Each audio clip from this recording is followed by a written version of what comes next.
सोनाली, मी माझ्या नवीन यूट्यूब चॅनलमध्ये तुमच्या सर्वांचं मनापासून खूप खूप स्वागत करते.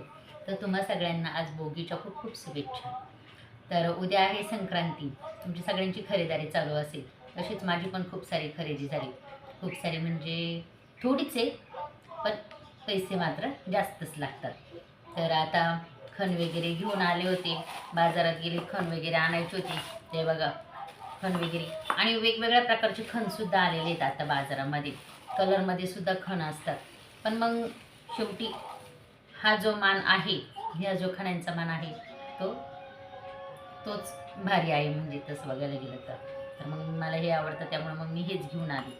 आणि त्या खणांमध्ये टाकण्यासाठी जो भोवसा लागतो ना, हरभरे, गहू, ओंब्या, ते सर्व गोष्टी पण आणलेल्या आहेत. बाजारात आज खूप गर्दी पण होती. फुल वगैरे पण घेऊन आली. ही पण आणली दीदीला वाटायसाठी. हे आणलेली आपण वाटतोच ना प्रत्येकाला, त्याच्यासाठी आणली.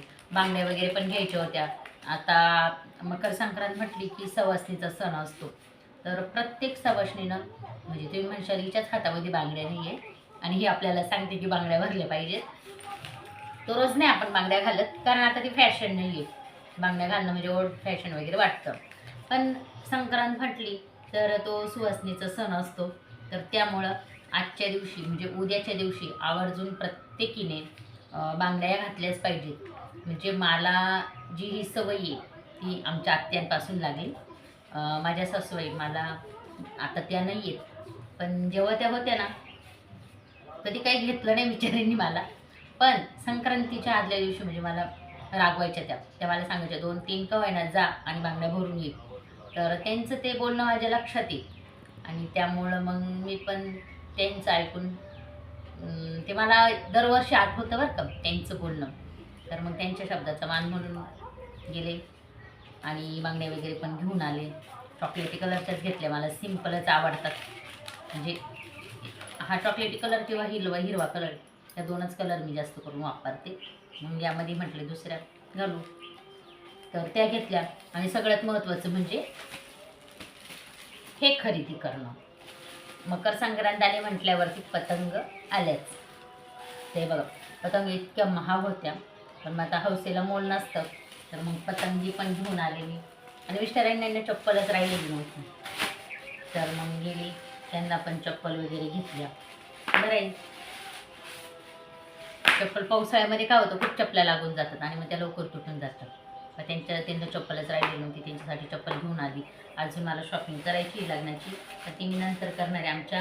माझ्या मावस बहिणीच्या मुलीचं लग्न आहे, तर त्याची पण खरेदारी होणारच आहे. म्हटले ती नंतर करू, पण मग चला आता मिस्टरांसाठी पहिले चपला घेऊन येऊ. त्यांच्यासाठी चपला वगैरे आणल्या, बांगड्या वगैरे घेतल्या. बाकीची खरेदारी आपली चालूच राहते नियमितपणे. ठेवून देते मी आता हे सगळं सामान.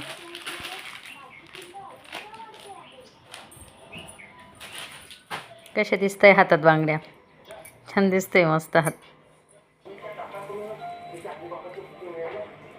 दादूची चालली उद्याची तयारी. उद्या पतंग उडवायची म्हणून तो आजच सगळं ते पतंगीला मंगळसूत्र वगैरे सगळं करून ठेवू राहिलंय. दादू, किती पतंग उडवशील उद्या? तर बघितलं ना कशी आमच्या घरी तयारी चालली उद्याची. तुमच्याही घरी असेल तशी तयारी आहे ना का नाही?